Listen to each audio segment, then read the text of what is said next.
लेकिन आज जरा मैं और आप अपने गिरेबान में मुंह डालकर सोचो, जरा अपने गिरेबान में मुंह डालकर देखो तो सही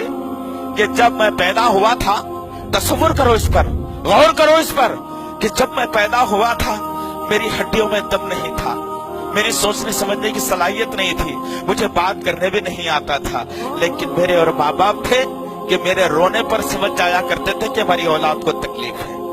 हमारे रोने के अंदाज को देखकर समझ जाया करते थे कि इसे बुखार है, इसे भूख लगी है, या इसके कपड़े गलीज हो गए हैं, इसने कुछ गलाजत कर ली होगी। माँ और बाप की एक कैफियत होती थी। बाप सुबह से शाम तक मेहनत करके आता था, रात को नींद लेने की कोशिश करता, लेकिन छोटा बेटा उसका उठ जाता और रोने की आवाज जब आती तो बाप अपने बेटे के रोने को बर्दाश्त नहीं करता और अपने कांधे पर डालकर अपने नींद और नींद की थकन को भुलाकर टहलना शुरू कर देता था। और वो माँ जो दिन तमाम तुम्हारी खिदमत करके सोने की कोशिश करती थी, लेकिन तुम जब रोते तो अपनी छाती को खोलकर वो अपने बेटे को दूध पिलाने के लिए तैयार हो जाती थी। कभी माँ ने इस बात का इजहार नहीं किया, अरे बेटे क्या सता रहे हो तुम, सारा दिन तो सता लिया, रात को तो सोने दो। माँ ने कभी तुमसे शिकायत नहीं की, तुम्हारे कपड़े बदलने पर शिकायत नहीं की, तुम्हारी गिलाजत साफ करने पर शिकायत नहीं की, तुम्हारा पाखाना साफ करने पर शिकायत नहीं की। अरे हद तो ये हो जाती थी कि सर्दियों का मौसम होता, तुमको गर्म तुम्हारी माँ सुला देती और खुद एक तरफ सो जाती। तुम बचपने में होते,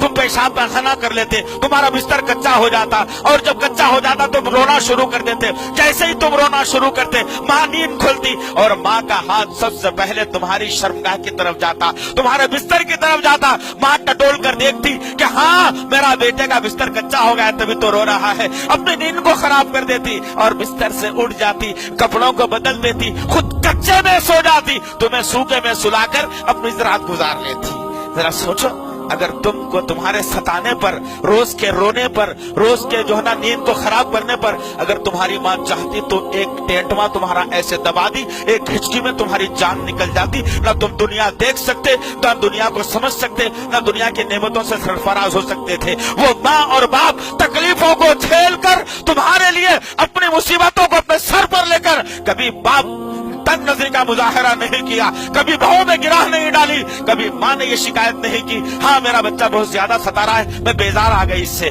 कभी माँ और बाप ने शिकायत नहीं की। और जब तुम ताकतवर हो गई, जवानी आ गई,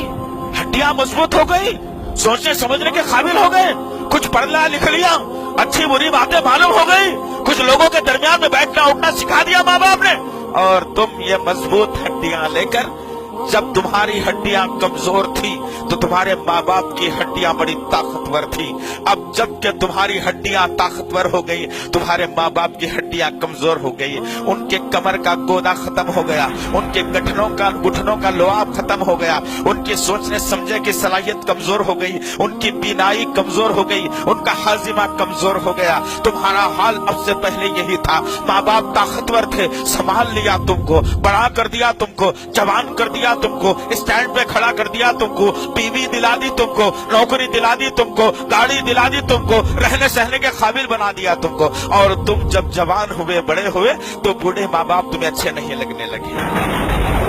माँ को देखकर बेटा दिल में सोचता है कि हाय अब माँ नजर आ गई, कहाँ जाने से रोकती है पता नहीं, हाय हाय बाप नजर आ गया, अब क्या मांग लेगा मेरे जेब से पता नहीं। हालात तो ये बना दिए मैंने और आपने आज, जबकि मेरे और आपके आका मोहम्मद सल्लल्लाहु अलैहि वसल्लम ने लोगों को दूसरी नसीहत इसी बात पर की कि अपने माँ बाप की फर्मा बरदारी करना, बाप जन्नत का दरवाजा है, माँ के कदमों के नीचे जन्नत है।